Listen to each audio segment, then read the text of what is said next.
guaranteed. Dry tonight with clear spells, lowest temperatures of -1 to +3 degrees. And now you're up to date on News Talk.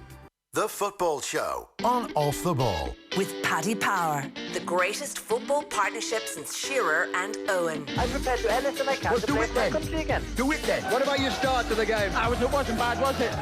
Why should an honest answer be a mistake? How can a modern day manager not have a mobile phone? Why should he? Now then, we've got a special football show for you this evening. You're all very welcome. Spurs, by the way, 1-1 with Southampton. Shane Long on the score sheet this evening for Southampton. He equalised. That is in the FA Cup. An hour gone. We'll keep you up to date between now and 10 o'clock. But, delighted to say, not talking to him down a Skype line, we have world soccer correspondent Paddy Agnew in studio in Dublin. You're very welcome. Thank you very much. Hey, we're doing this face-to-face. We're just Just saying to you outside, it's nice to do this face-to-face for a change. No, it's much easier for me too to be doing it face-to-face, I can tell you.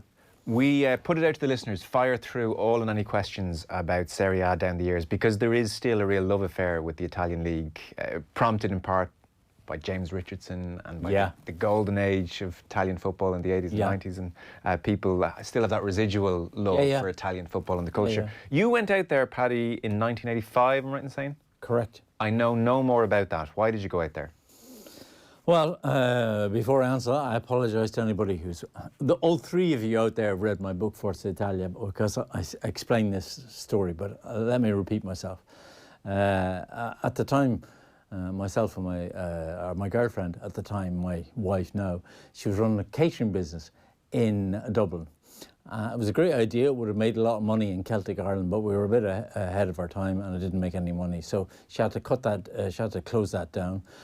And she was saying, I'm going to, you know, this was 80s Ireland.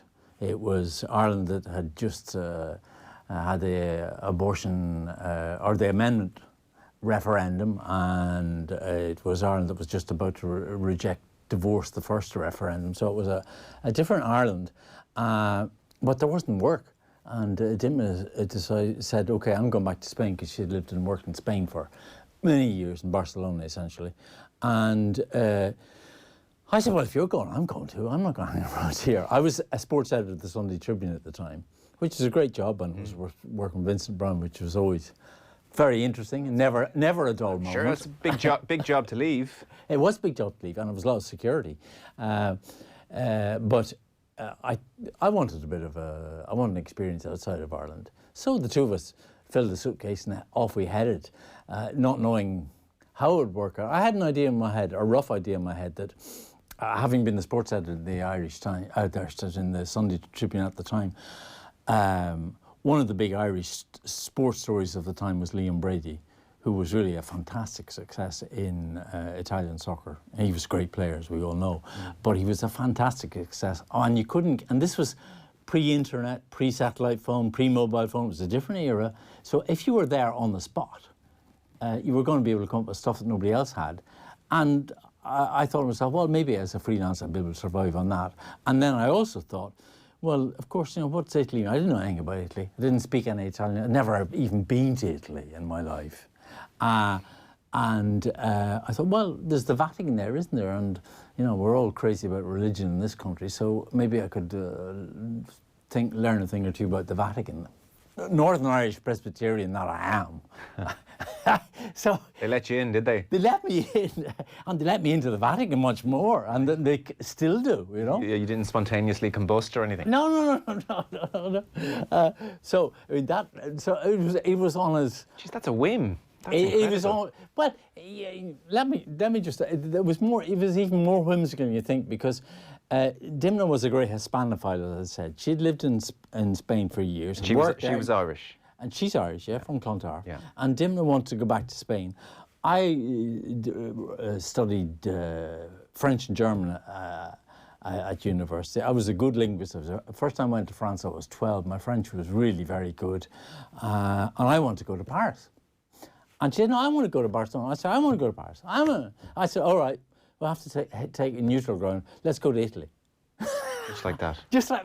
Well, I already had a notion that. Yeah, sure. I already worked on a couple of things about Italy in my head, but I mean, I knew a few things about Italy. But if I had known then what I now know about Italy, I'm not so sure if I would have gone because, you know, I had a lot of notions about Italy that were just bullshit. You know? The romance of it all. Oh yeah, that's all horseshit. Let's say that quite clearly. Because anytime I talk to you, I just imagine you, you know, sitting around sipping an espresso with some beautiful court in front of you. You know. Well, I drink a lot of coffee, and there's certainly a lot of beautiful places to drink your coffee in. But there are also a lot of other problems about living in Italy, and those problems remain. So how did it work then on the football front? You went over in '85. At that stage, Brady had won 2 Serie A's with Juve and had since moved on because Platini, of course, famously took his spot. So Brady's still very much doing his thing.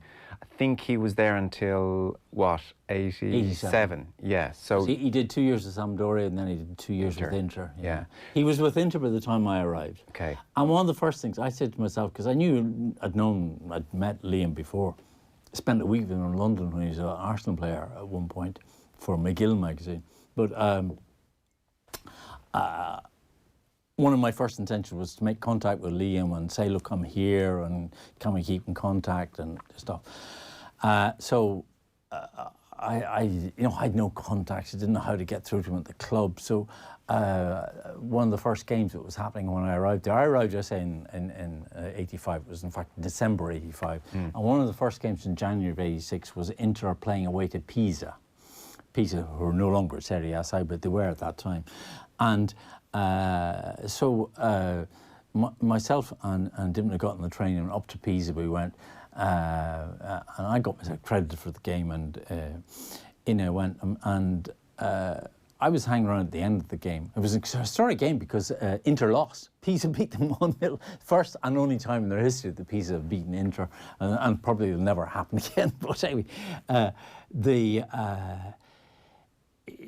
at the end of the match, I was in their tiny little press room, which would have been about half the size of your studio here, and in the midst of the chaos and stuff, and I didn't see any sort of sign of an Inter players coming out or anything. There was nothing organised whatsoever, and it turned out the Inter players didn't have any press conference, so they just got onto the team bus. And I thought, what the fuck am I going to do? I beg your pardon. What am I going to do? And I showed a rare piece of enterprise and initiative. I walked out around, it's a small stadium at Pisa, and I walked around to where the buses were parked. You couldn't do this sort of thing now, but I walked around to where the buses were parked, and I walked down to the Inter-team bus. And standing on the doorsteps was Karl-Heinz Rummenigge. And I knew who he was, obviously. Sure, yeah. I knew he'd speak English. And I said, could I, I'm an Irish reporter, could I get on here and talk to Liam Brady? And so Rummenigge turns around and shouts down the bus, said, Liam, there's an Irish reporter for you. And they let me on. And I walked down the bus to where Liam was sitting. And Liam looks at me and he says, Paddy, you shouldn't be on the bus. Shakes his head ruefully. Oh, dear. But, however, Liam was actually, he turned out to be a big help in that first year. Get you established and get you... Yeah, well, no, he didn't do anything for me in terms of getting established, but he tried. I mean, I knew nothing about Italian football, arguably not much more about football generally, but he was very patient and talked to me a lot. And told me a lot of different things about Italian football. So he was a great story at the time because he was a terrific player. And there's a few people who've texted in, because I said you were on at 7 o'clock when we came on air first, and I said you're going to be on. And a lot of people are very curious about Brady's time there. They know he was with Juve, they know he scored the winning penalty to win the league, they know he went on to Inter, they know how good a player he was. Yeah. I suppose what people are curious in is the extent to which he was revered might be the strong word, but rated maybe by the Italian public and Italian pundits. Like, well, I wouldn't say in Liam's case that revered is too strong a word. Really? I mean, he was one of the great foreigners as far as the Italians are concerned. You know, they're you're talking about very, very good players. You're talking about it starts with Maradona, Platini, Zico, and worked on down, and he was a part of that generation, and that was the company he kept, and that was what he was seen as. And you know, I mean, when the Avvocato, Gianni Agnelli, patron of Juventus, decided on a whim that he'd buy Platini. It meant getting rid of Brady because in those days you could only have 2 foreigners. And Giampiero Boniperti, the great former striker at Juventus, by then he was the managing director, he called up Brady and I told him to come around the house. I got to talk to you. And basically it was to tell him that the Avocata, the boss had gone and bought Platini and he had to go.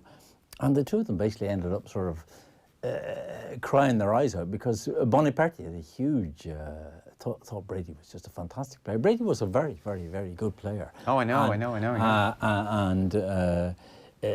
I remember years later, years later, it was about 1994, I think it was the year of the American World Cup. Liam came over to Naples for one of the British TV companies to do a preview on Italy as World Cup. They were playing one of the World Cup warm-up games and he came over to have a look at them. And I didn't know he was there. I was down for the same game. I've forgotten who Italy were playing, but it doesn't matter. And I was walking along the seafront in Naples, and who do I walk into? But Liam. And I said, geez, how are you, Liam? Blah, blah. And we went and I said, let's go and have a coffee. And we sit down in a bar in a fairly fashionable sort of place.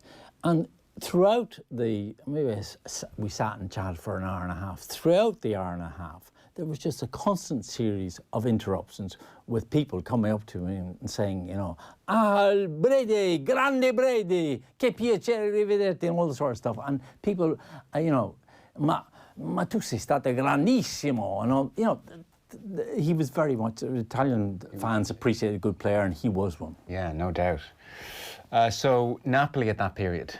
Yeah. Diego has arrived. Well, you know, what I said to you before about the pre-mobile phones and pre-internet era, it was a great place to be a freelancer like I was then, in the sense that he was just about the biggest story in world football at the time. And he was, you know, if he wasn't scoring wonder goals, he was generating children outside his marriage, and he was getting into a jacuzzi with the Camorra. I mean, he was doing a lot of different things, and he was taking a lot of drugs, and he was still playing extraordinary football. He was an extraordinary figure, Maradona. But so I spent a lot of those first few years I was there. I mean, you remember, I'm someone who's gone to Italy and he doesn't speak any Italian. It takes a while to understand, to learn a language, to put it mildly. And so one thing that I used to say to people very cheerfully, well, you don't have to speak Italian to watch a football match and understand what's going on. And so I spent a lot of those days, a lot of that time concentrating on football. And I spent a lot of time going down to Naples, and I saw Maradona many times play. And that, you know, one of your researchers said to me today, what was your most, you know, what's your strongest footballing memories of Italy? And there are those years, obviously, because of the first years, they make the biggest impression, but also because, let me say it, like Maradona, there never was, and presumably won't be for some while, anything. I mean, he was just such an extraordinary player. And then he added on all those other things off the field that made him a figure of monumental.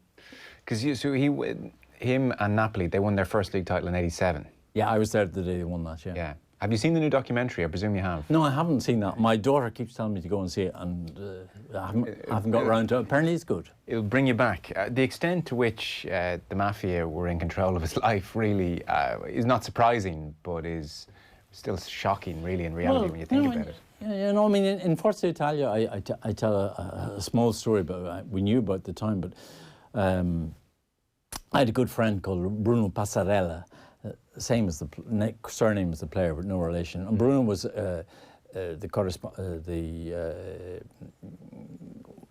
one of the major football correspondents for Argentina, and therefore he was in a small group of Argentine reporters who were in regular contact with Diego. And on the day we were down there at the San Paulo for the day they won the championship, and Bruno got a message from some of the Maradona clan. There's going to be a celebration tonight in such and such a place. Be standing outside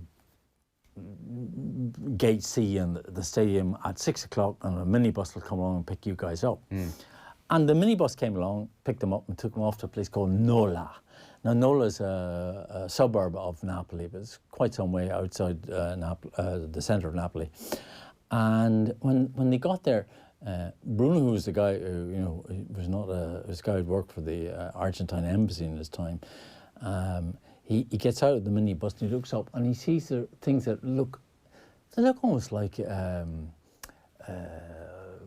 gun towers, like they're watchtowers outside this imposing walls leading into a villa. And they go into the villa, and there's the most lavish party going on. There's bottles of wine, bottles of champagne being popped everywhere. And he, at one point, he gets into the loo, and it's it's gold-fitted bathtubs and taps and stuff. And Bruno said, I mean, it was obvious from after about, if you know anything about Italy, after about 15 seconds, you were in a mafiosa house, in this case, a Camorra house, designed along Scarface lines, And, you could say Diego didn't know who he was getting involved with, but I think that might have been naive. I think he could not know. Well, because Napoli were not a fashionable club for him to go to. Do you suspect he regretted that as the years went on? He was there for a long time. 84 to 91 was a good old stint. Oh, yeah. Well, I don't know whether he regretted that, but what I would say to you about Maradona is that he was monstrously good, but if he trained properly, if he hadn't diverted into drugs, he would have been even better, which is just mind-blowing. Yeah, I'm sure. Somebody wants to know, are the ultras more or less powerful now than they were back in 80s, 90s? That's a good question. It's a really good question. I don't know.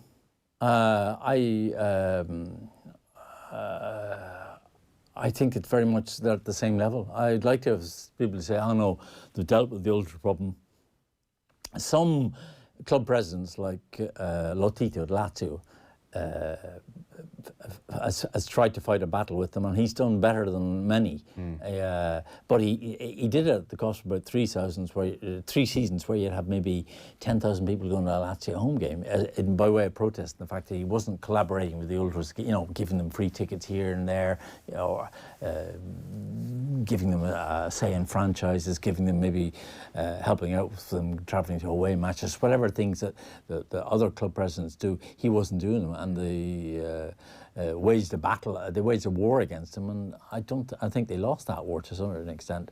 Lazio is a more healthy club for that, and I'm glad to see, they're as we speak, they're playing tonight against Verona, a game that could take them into second place in the league.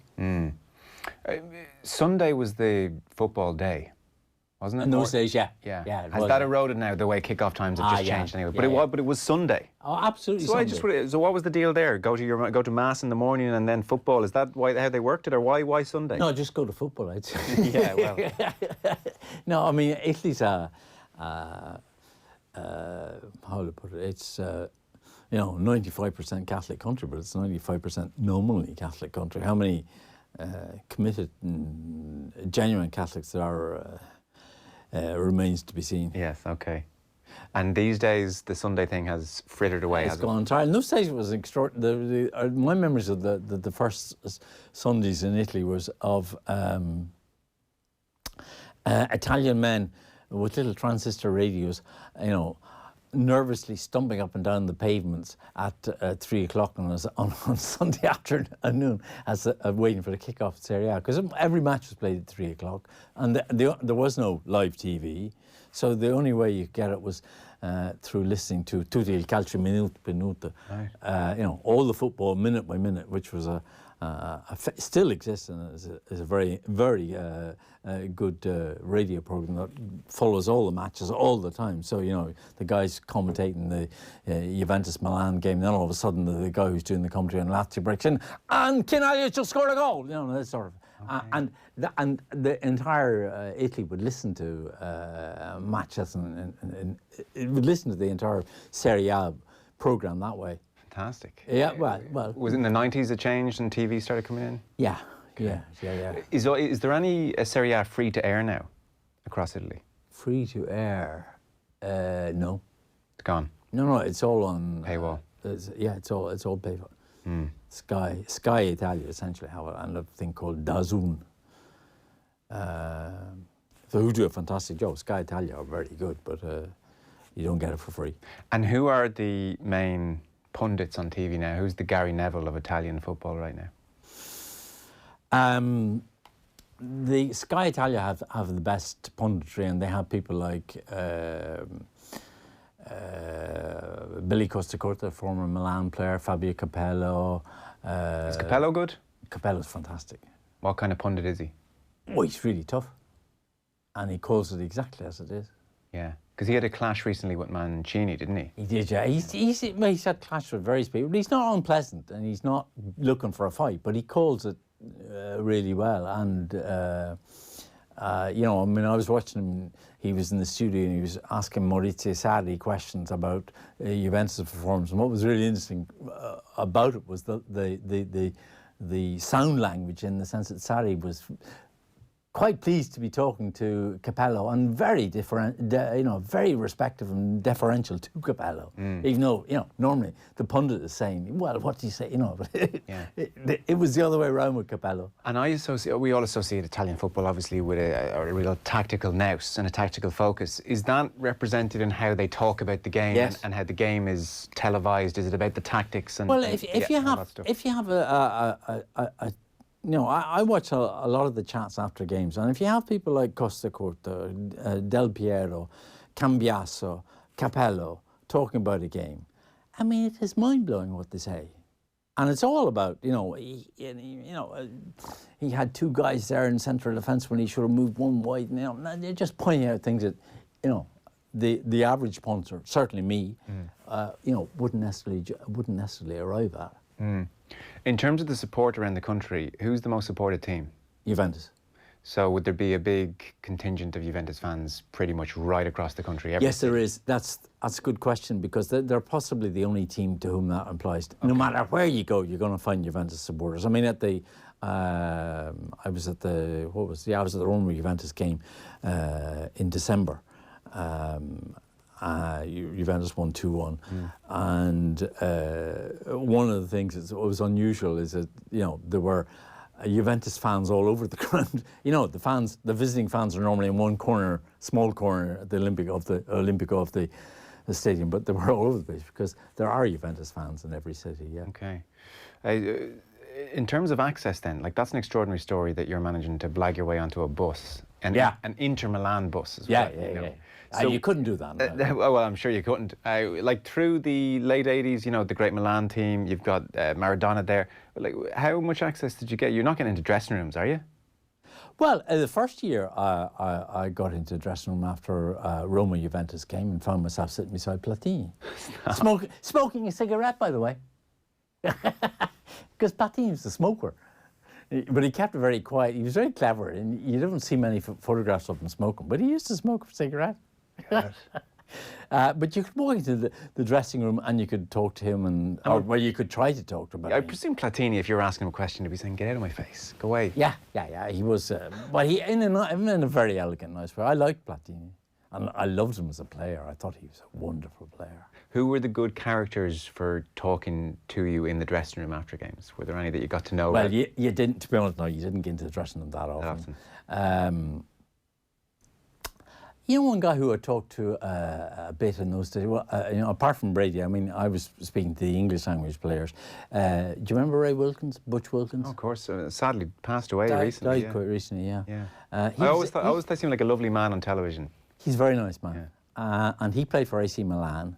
And I remember the first time I made contact with them, Milan were playing Ascoli in an Italian Cup game in a place called San Benedetto del Tronto, which is on the Adriatic coast. It's a seaside resort. And this was sort of the beginning of the season, early season. So the weather was still very warm. I remember going out there, and I got in contact into the club, and Ray got back to me, and he said, "Well, we're out playing this game. Come out to such and such a restaurant where we're based, And I go out to the restaurant and we walk up and down the beach. Me and Ray. Very romantic. Oh yeah, well, but no, he was just a terribly nice guy, and he you know, he told me a lot of different things about what it was like in that Milan side. That Milan side had Niels Lito, the great Swede, was the coach, and Paolo Rossi, the World Cup winner, was their centre forward. And Lito was still a great coach. Rossi was practically broken down. He never played well that season because he was at the end of his career. But I mean, Ray was very good, very, very sharp, and he was one of the. I mean, some of the British exports to Italian football, like say Jimmy Greaves or Ian Rush, didn't do terribly well. Like Greaves scored 9 goals in 11 games, but he started to fight with Rocco, the legendary Milan coach, and he was home by Christmas. Ian Rush never really settled down on a mediocre Juventus side, and Boniperti used to buy him crates of Welsh ale to cheer him up, but it didn't really work. What about Gaza? But Butch was good. Butch was good. What about Gaza? Did you come across him much? I did, yeah. But he was of all the Anglophones that I've had dealings with in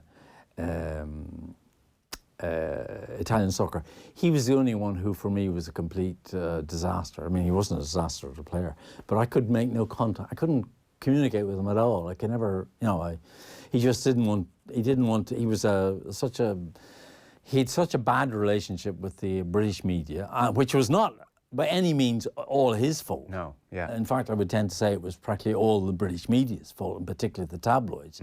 But it was just impossible. I gave up trying to. He didn't want to know. I gave up trying to. But on that same subject, let me just tell you something. I spent a morning about a week ago with Chris Smalling, who's you know, first sort of one of the few Englishmen there at the moment, and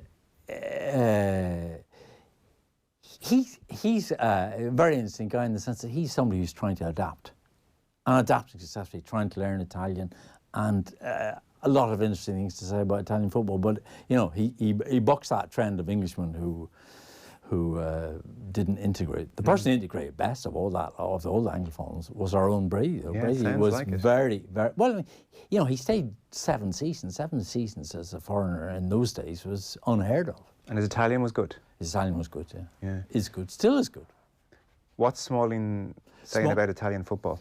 Well, there are a number of things we talked about. The first one is, you know, you might think that he's sitting there sort of licking his wounds because he's not playing for Man United anymore, and he's out of the English team for 2 years, and you know, he's Napoleon in exile at Sant'Elena, and what a disaster. But not at all, he's delighted. He had his first Christmas in Rome. Didn't, you know, want to go home at all. The delight of Rome was lovely. It was beautiful Christmas with us, the weather-wise, and he had a great time. And he likes.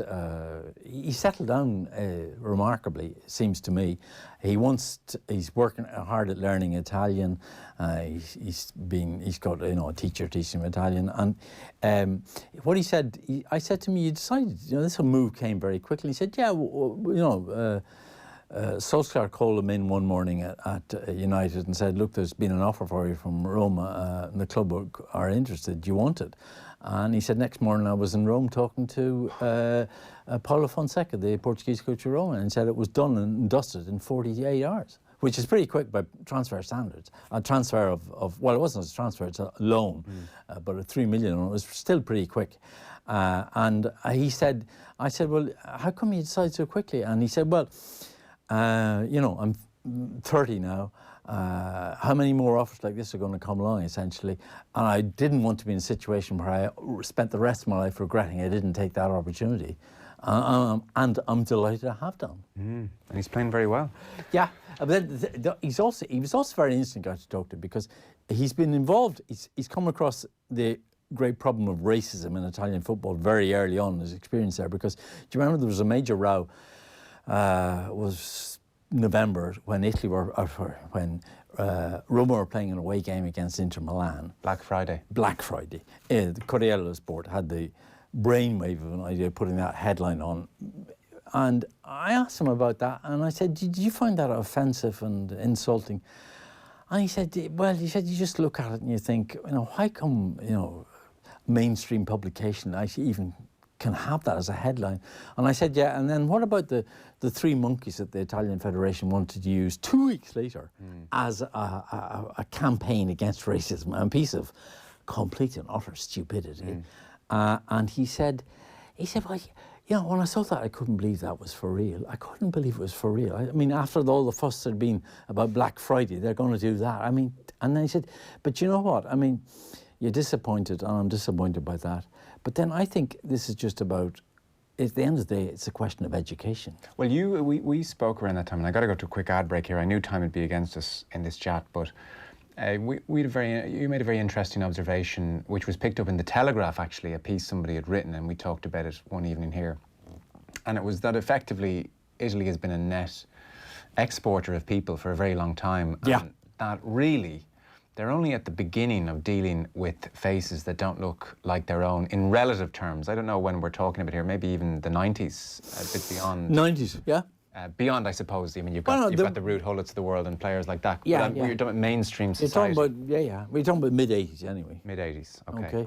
But I mean, you're right. The point is, like big European countries like Britain and France had to deal with their own colour or coloured colonies. Black people coming from, you know, North Africa into France. Black people coming from Jamaica to England in just immediately after World War II, and they've had time to integrate them. They've tried to integrate them and successfully integrate them in lots of places, but.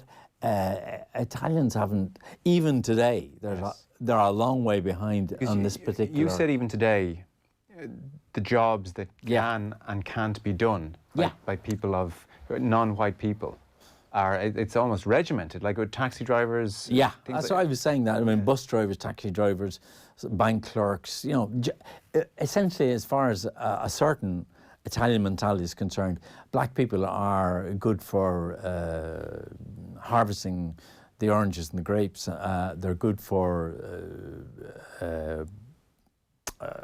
rubbish collection. They're good for well, I'm not sure what else to say they're good for. And that's endured. That is, we're done 2020. We're talking about here. Well, I mean, not everybody. I know. Not everybody thinks that way, but there are a lot of people still find it. You know, you still get people saying, "Well, Balotelli's not really Italian." Yeah, Now, Balotelli has practically never, you know, until he went to England, he never lived a moment of his life outside of Italy. Yeah, you know? Yeah.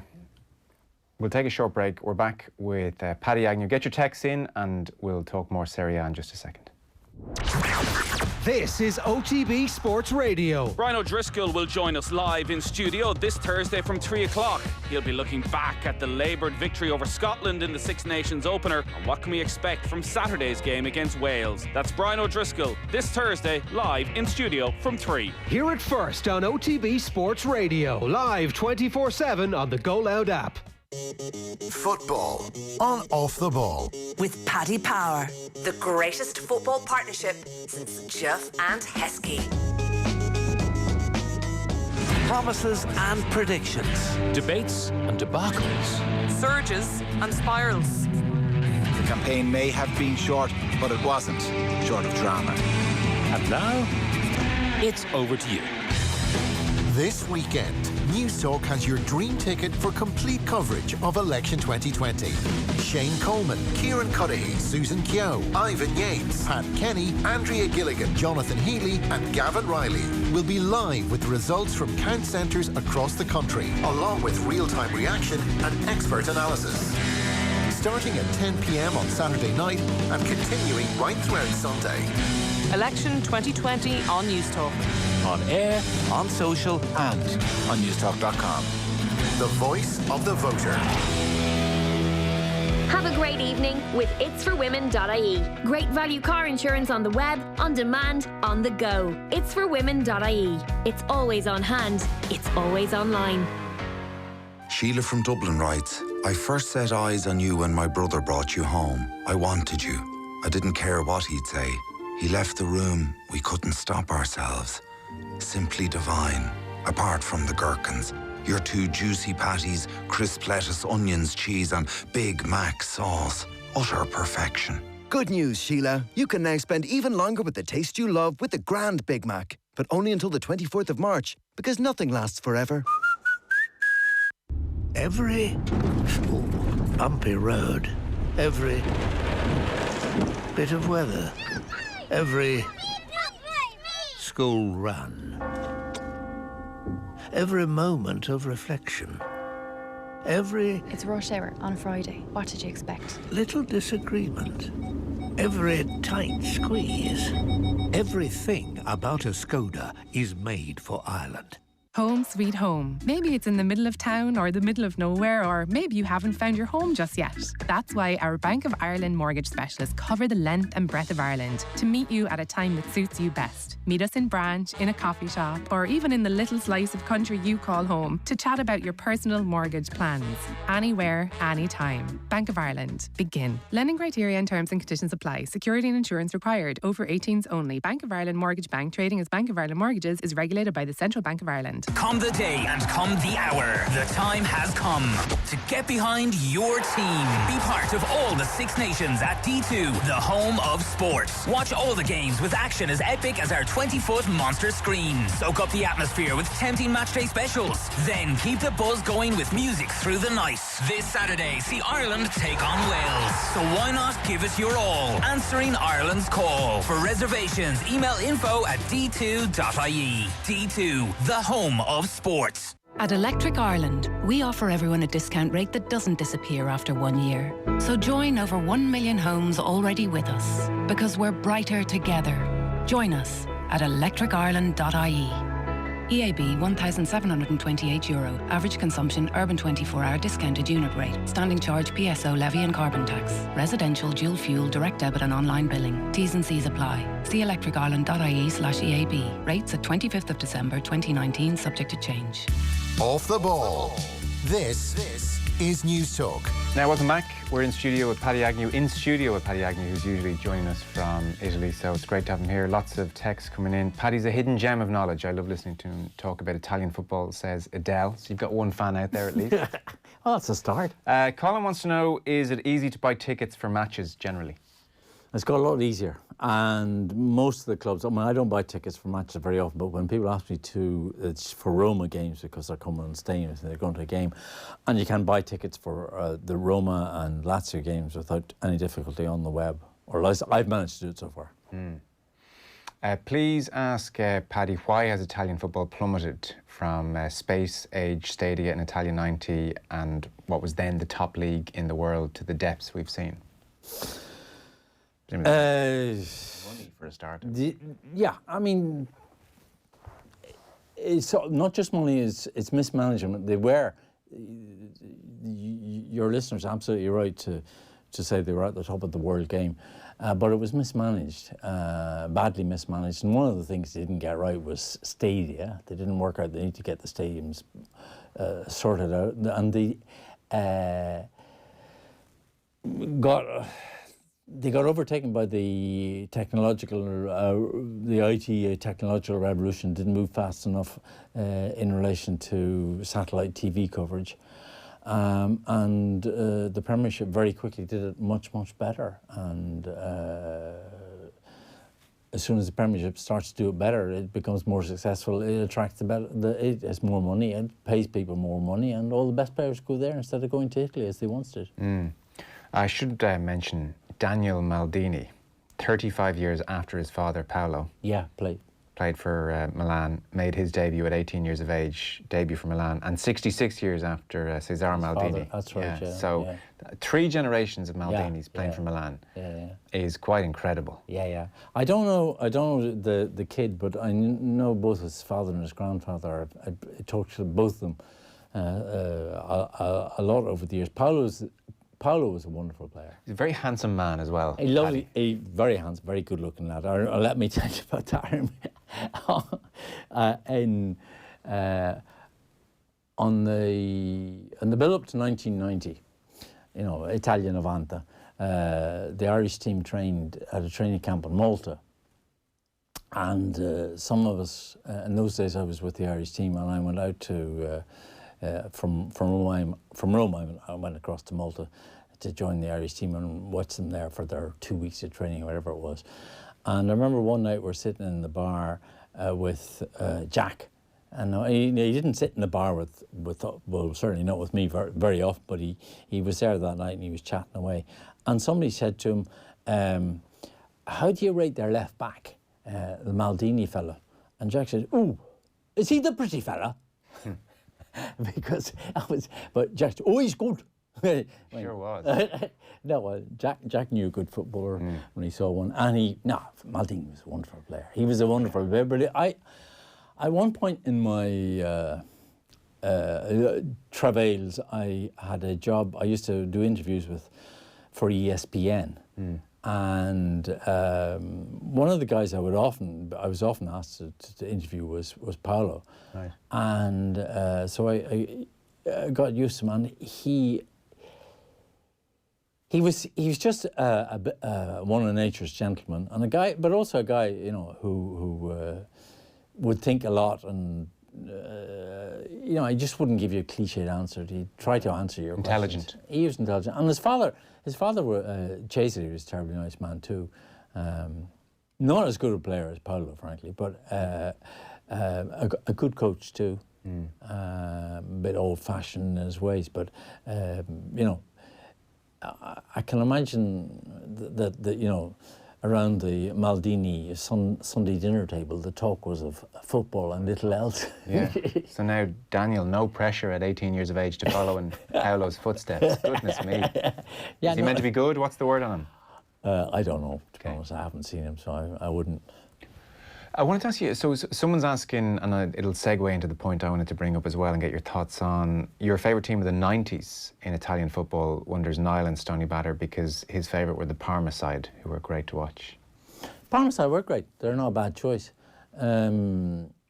Favourite team of the 90s? Well, I mean, the 90s were the best team that there were, surely was Capello's AC Milan, the one that you know, went through a season unbeaten, beat Barcelona 4-0 in the Champions League, or Champions Cup finals it was then. Was it a Champions Cup final? The one in Athens. But they were, that was, you know, a very, very good team. People like Savicevic, Boban, you know, they could play quite a bit. The great Juventus team in the 90s. Yeah. To what extent? Lippi's team, yeah. Yeah. To what extent? So there's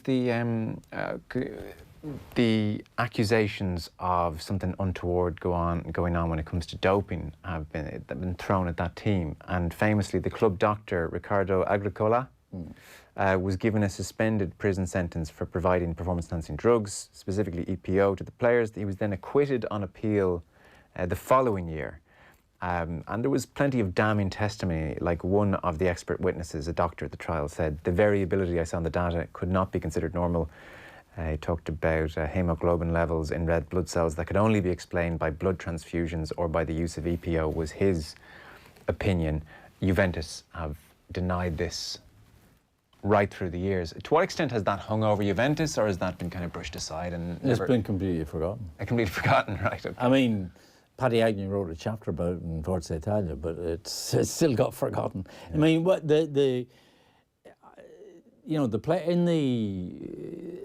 was a trial in Turin, and the players came into court and they said, yeah, we used to take this and we used to take that.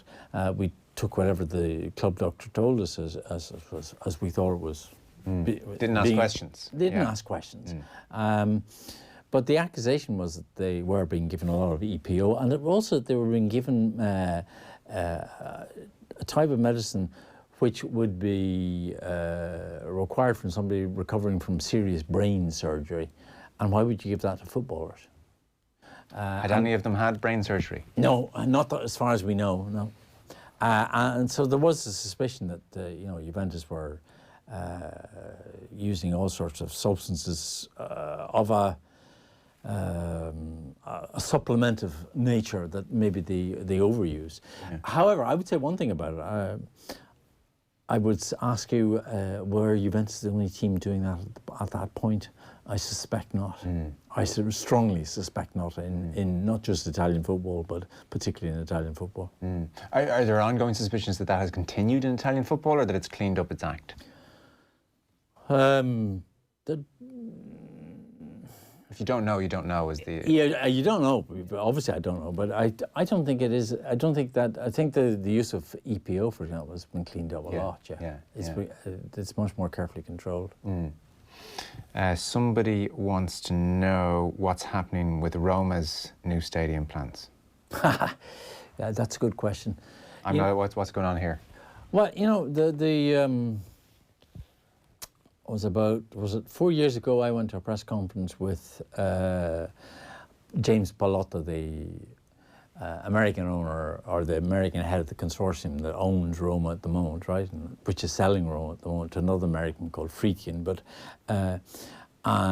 they had a PR firm called, what was it, Fleischmann Bauer or something, who were basically New York based. But there was an Irish guy working for them, and I was talking to him as we were hanging around waiting for the press conference to take place.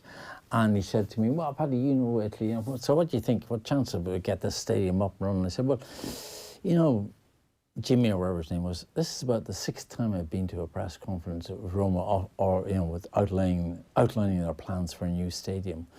And none of the others seem to have worked, so I'm not too sure about how much this one will work. And he was very disappointed by my answer. But, I mean, you know, 4 years down the line, well, it's longer, actually, it hasn't happened. Last week, Virginia Raggi, the mayor of Rome, said that, well, she said that it's not over yet and there's still a possibility it'll get done. I would remain sceptical about it. There's a suspicion that Pallotta was interested in buying Roma essentially because a part of the deal would be able to build a stadium, and he'd also be able to have a major housing development along with the stadium.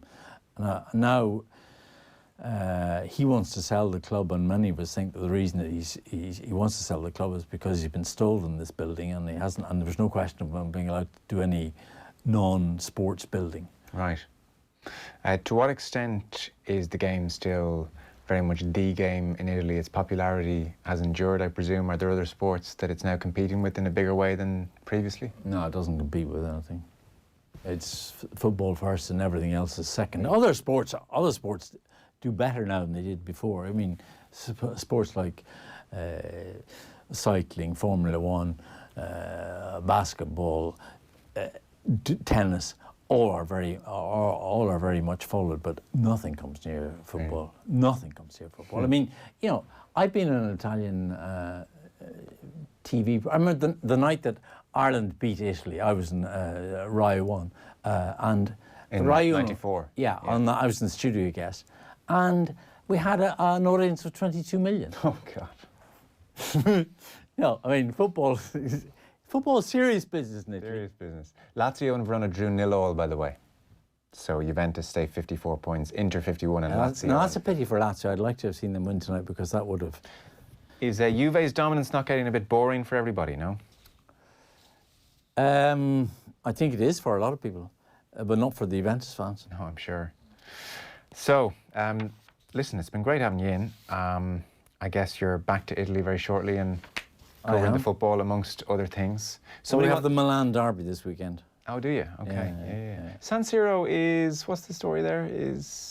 Well, there's another.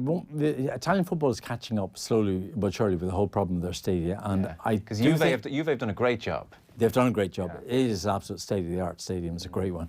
I think there's a chance there. I believe that they will have a new stadium in Milan. It'll be. Does the San Siro need to be replaced? Just the traditionalist in me never wants it to go. Well, it's a fantastic stadium. Yeah. I wouldn't replace it, but they say two things: that it's probably too big for a lot of games, and that it's also it's a very old stadium actually. It's been rebuilt, and they're not so sure how safe it is. There are safety problems there as well. I think they will build a new stadium. I think it'll be a different stadium, but it'll be literally across the road from where San Siro is now. Okay. So when can people read the Chris Smalling interview? Is it out? It's in World Soccer Magazine, the March issue, which comes out at the end of this month, end of February. Great. Well, listen, it's been a pleasure having you in. Good to chew It's been the a pleasure fat in being person. Yeah. By all means, pop back anytime you're in town. So, Paddy Agnew, we'll take a short break. Thanks a million, Paddy. Thank you. Off the Ball on News Talk. The Heritage, the perfect location for your next conference or event. Situated between Kildare Village, the Curragh and Portlaoise, it's easily accessible from just about everywhere. Less than an hour from Dublin, just off the M7 motorway at Junction 15. Make an inquiry today and learn about our exciting recent refurbishment. The Heritage, your own kind of perfect. Discover more at theheritage.com. The new Discovery Sport, part electric, full Land Rover, with mild hybrid electric vehicle technology to help reduce fuel consumption and emissions. The new Discovery Sport will put 1 million miles between you and the everyday. Why wait for your next family adventure? Go anywhere with the new Discovery Sport from €39,500. Book your test drive today at landrover.ie. Land Rover, above and beyond. Delivery and related charges apply. At Guaranteed Irish, we believe enterprise is at the heart of thriving communities. Like Black Knight, the #1 Irish web host. From small beginnings in 2003, today Black Knight hosts more Irish websites than anyone else, offering email, domains and a range of business services. Operating locally and trading internationally, the Black Knight team in Carlow supports 84,000 customers in 130 countries. Guaranteed Irish welcomes companies that are altogether better choices for our communities. So look out for it. GuaranteedIrish.ie. Altogether better. Switch to SSE Electricity and get an incredible 26% off your home electricity. Switch today and join the thousands of Irish homes and businesses sourcing their power from 100% green energy. Get your 26% discount today. Free phone 1800 818 466. This is a great deal. This is Generation Green. EAB €879.22. Offer from 20th November 2019. Rates valid from 3rd of December 2018, subject to change. 1 year standard unit rate discount for new home electricity customers on direct debit and e-bill. For details of T's and C's, EAB, exit fees, standing charges, see sscelectricity.com. Off the Ball. This is News Talk. Now then, welcome back. Hope you enjoyed that with Paddy Agnew. Before we go, we should let you know Spurs have won 3-2. It all kicked off in this game. Shane Long had to equalise for Southampton to make it 1-1. But it has finished 3-2 to Spurs. Son with the penalty in the 87th minute to put Spurs through. Lucas Moura had scored Spurs' second after Danny Ings had put Southampton 2-1 up. But then Lucas Moura scored to make it 2-2 on 78 minutes. And then Son, 10 minutes later, a dagger through Southampton Hearts, made it 3-2, a penalty with 3 minutes to go. Spurs and Mourinho have beaten Southampton 3-2 this evening. Now, earlier on, we asked you to identify our mystery voice who was talking about Kevin Kilbane's engagement. No, I was pleased by it, but I was... I'm just delighted he's done really well and he's given him some confidence. Congratulations to Dave O'Leary. Is it that Dave O'Leary? I don't know. But to Dave O'Leary in Cork, you have won for yourself, Dave, 2 tickets to Ireland against Wales this Saturday at the Aviva Stadium. So enjoy that. It's all with thanks to Vodafone. Team of us, everyone in.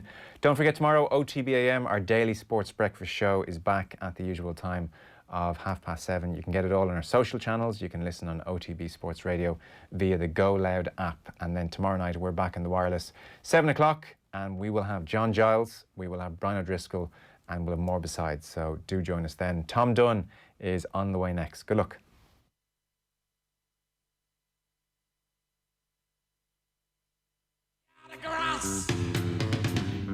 He'll give you a move for the perfect pass.